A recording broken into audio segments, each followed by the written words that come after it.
Welcome to the Rim Break Rodeo. We hope this video helps. You start by laying out a clean surface and measuring wrapper paper to fit the bar. This ensures even coverage and neat edges.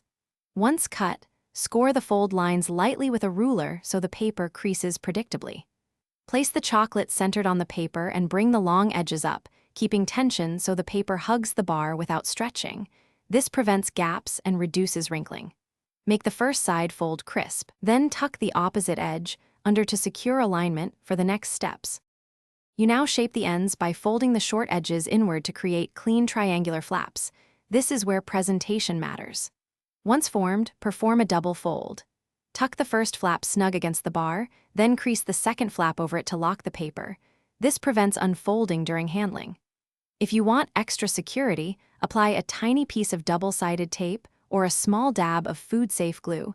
This keeps seams flat and avoids bulging. Make sure corners are sharp by pressing the crease with your finger. You finish by folding the final seam under the bar and pressing it flat so the package sits square. Trimming any excess paper creates a professional edge. Once done, inspect the wrapper for air pockets or small tears. Smooth and reseal with tape where necessary to maintain freshness and appearance. If things go wrong, paper keeps tearing or won't lie flat, warm it briefly with your hands to relax fibers, then refold slowly to correct alignment, which restores neat creases without damaging the chocolate. Thanks for watching.